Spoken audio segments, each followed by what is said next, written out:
हम में से न जाने कितने सारे लोग होंगे जिन्होंने सोते टाइम स्लीप पैरालिसिस को एक्सपीरियंस किया है।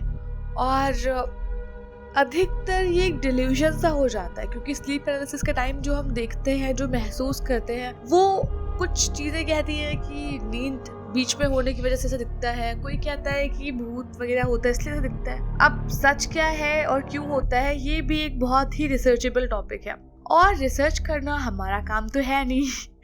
तो कहानी में आगे बढ़ने से पहले अगर आपके पास कोई भी स्टोरी है ऐसी हॉरर या कोई ऐसा एक्सपीरियंस है आपके दोस्त के पास या किसी भी जानने वाले के पास, तो आप उससे मेरे Instagram account himanshi_horror stories teller पर शेयर कर सकते हैं। और अगर स्टोरी अच्छी लगे तो वीडियो को लाइक कर देना, कमेंट करके बताना स्टोरी कैसी थी और सब्सक्राइब भी कर देना। डेजी एक सिंगल और इंडिपेंडेंट लड़की थी और उसके पास जो उसके अर्ली 30s होते हैं, उस टाइम में ही इतना अच्छा खासा अमाउंट हो गया था कि वो रियल एस्टेट का बिजनेस करने लग गई। कई सारे घर खरीदने बेचने में हेल्प करती, खुद उसके पास भी अच्छी खासी प्रॉपर्टी थी और प्रॉपर्टी से प्रॉपर्टी बनाने के चक्कर में उसके पास बढ़िया पैसा आ गया था। अब हुआ क्या, उसका बहुत मन किया कि अब वो शहर की भीड़ भाड़ से दूर रह के अपना बिजनेस हैंडल करेगी, लेकिन शहर में नहीं रहेगी और कहीं शांति में कहीं पे भी उसको एक फार्म हाउस टाइप की कोई जगह मिल जाएगी या कोई ऐसे जैसे शांति में घर नहीं होते हैं उस टाइप की जगह मिल जाएगी,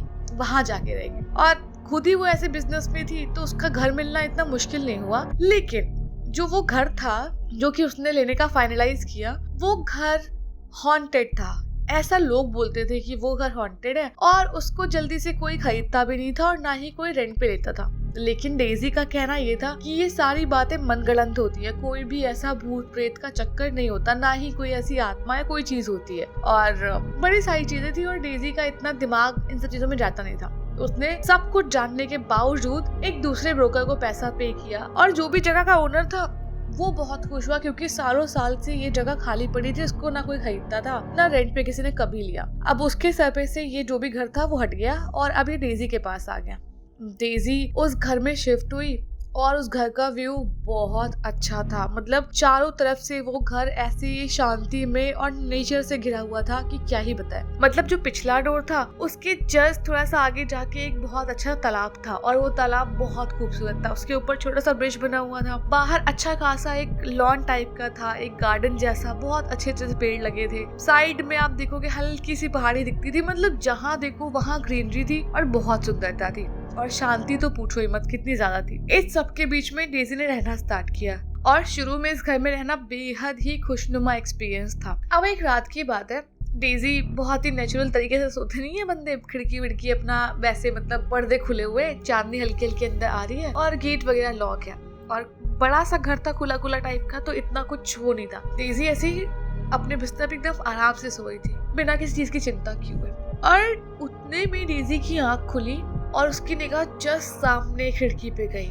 मतलब ट्रांसपेरेंट कांच था, मतलब खिड़की वहाँ वो क्या देखती है कि एक बहुत ही अजीब सी शक्ल का बच्चा या आदमी जो भी था वो मतलब खड़ा हुआ है। उसकी शक्ल पे ना इतनी बड़ी बड़ी सी हंसी है, मतलब कोई कानों तक ऐसे होठ खींच के ना स्माइल करे ना, उतनी बड़ी बड़ी हंसी। उसके दांत इतने बड़े बड़े, आंखें उसकी बहुत भयंकर खुली हुई जैसे कि कोई बात सुन के चौंक गया हो, तो उस तरह का वो डरावना बहुत ही अजीब सी शक्ल वाला भूत था। और मतलब वो परछाई टाइप की दिख रही थी, बट उसके हाथ पैर भी साफ बन के उस खिड़की पे आ रहे थे और उसकी आंखें और उसके दांत तो बहुत ही विजिबल थे। डेजी इसको देख रही है अपनी आंखों के सामने और मन में सोच रही है कि वो हिलेगी, मतलब उठेगी, यहाँ से भागे या चिल्लाए कुछ भी करे, लेकिन वो अटक गई। मतलब वो जैसे उस बच्चे को या उसकी आत्मा या जो आदमी है जो भी आत्मा थी उसको वो देख रही है, वो उसको बस देखती जा रही है, वो कुछ नहीं कर पा रही, मतलब हाथ पैर नहीं चला पा रही, वो कुछ नहीं कर सकती, ना चिल्ला सकती है, वो बस उसको देखने को मजबूर है क्योंकि वो अब आंखें भी नहीं बंद कर पा रही थी। और ये डेजी की लाइफ का बहुत ही वियर्ड एक्सपीरियंस था क्योंकि उसको पहली बार ये स्लीप पैरालिसिस हो रहा था, लेकिन उसको लगा था कि वो जग रही है और क्या पता वो जग भी रही हो। अब डेजी उसको बस देखे जा रही है, वो कुछ भी मूवमेंट नहीं कर पाई।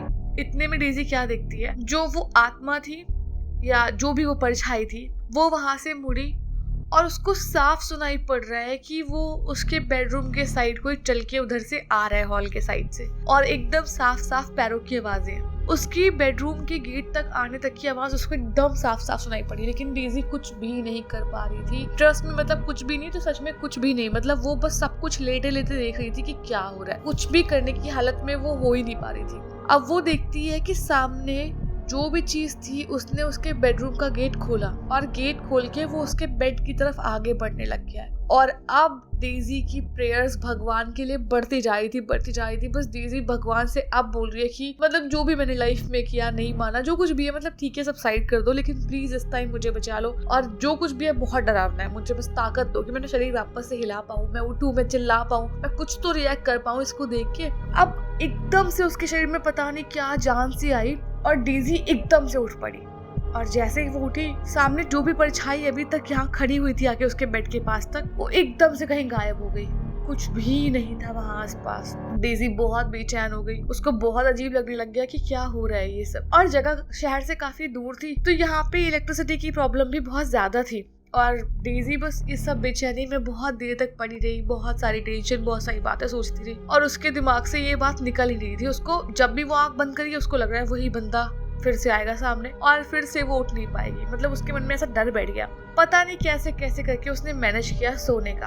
अब जब वो सुबह सो के उठी, उसको रात की बातें याद आने लगी। उसको बहुत अजीब लगा था, उसको समझ नहीं आया कि यार ये स्लीप पैरालिसिस था या फिर क्या था, या मैंने सपना देखा था, कुछ समझ नहीं आ रहा है। उसको बड़ा अजीब अजीब सा लग रहा है और बेड पे बैठे बैठे वो यही सब सोच रही है कि रात में बहुत ही कुछ वियर्ड हुआ है और उसका शरीर भी उसको बहुत अजीब से इंडिकेशन दे रहा था, मतलब थकान सी और अजीब सा सर दर्द, पता नहीं कैसा भारीपन। और यही सब सोचते सोचते उसकी निगाह कारपेट पे पड़ी जो उसके बेडरूम में पड़ी थी। और वो क्या देखती है, वो कारपेट पे अभी भी किसी के पैरों के निशान है। मतलब भीगा हुआ पैर किसी का हो, कपड़े पे रखते कोई तो पानी के निशान पड़ जाते ना, वो निशान कारपेट पे पड़े हुए हैं। और फटाफट डेजी उठी और ऐसे ही देखने लग गई वो निशान। अभी तक वो कारपेट गीला था। आगे जाती गई उसने पूरे घर में वो कारपेट पे जो निशान पड़े थे ना पैरों के, जहां जहां ये कारपेट थी वहां वहां उसको वही निशान दिखे। और डेजी को पता नहीं, लेकिन समझने में देर नहीं लगी कि हाँ जो कुछ भी था, शायद जो ये पहले अफवाह थी या जो सच था कि ये घर हॉन्टेड है,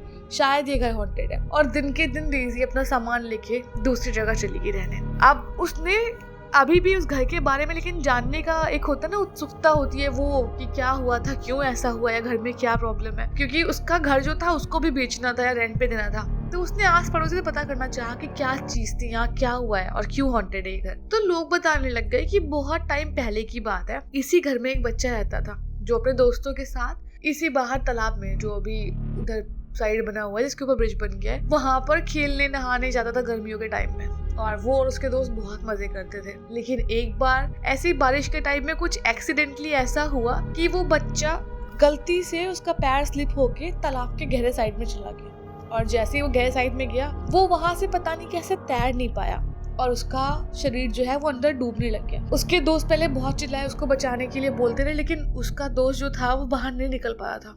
और जब एकदम पानी शांत हो गया और उसके दोस्त के स्ट्रगल करने की आवाज नहीं आई, तो वो बच्चे गए और गांव वाले लोगों को बुलाने लग गए कि वो बच्चा वहां पर गिर गया है अंदर। जब तक लोग आए और एक आध लोग जो गोताखोर टाइप के होते हैं, उन्होंने घुस के अंदर तालाब में देखा और सामने का सीन देख के वो लोग चौंक गए। जो बच्चा तालाब में गिरा था वो तालाब के एकदम नीचे, जैसे पत्थर और वो सब पड़े रहते होंगे ना, पत्थर जो चट्टान टाइप की, वहां पे एकदम बैठा हुआ है, जैसे किसी ने बिठाया हो उसको, वैसे बैठा हुआ है। उसके दोनों हाथ एकदम सीधे हैं, उसकी आंखें बहुत बड़ी बड़ी सी हैं और उसका पूरा मुंह कान तक जैसे कि हंस रहा हो या पता नहीं क्या कर रहा हो, वैसा खुला हुआ है। और आंखें इतनी बड़ी बड़ी जैसे कुछ उसने देखा हो, शॉक्ड हो या फिर किसी का इंतजार कर रहा हो, जो भी था। लेकिन जो लोग उसको निकालने गए उन्होंने सबको ये बात बताई कि किसी भी डूबे हुए इंसान का शरीर ऐसे बैठ नहीं सकता। और क्या था इसके पीछे रीजन, क्या नहीं था, कुछ पता नहीं। और वो उस रात के बाद वो बच्चा हर रात या अक्सर अपने घर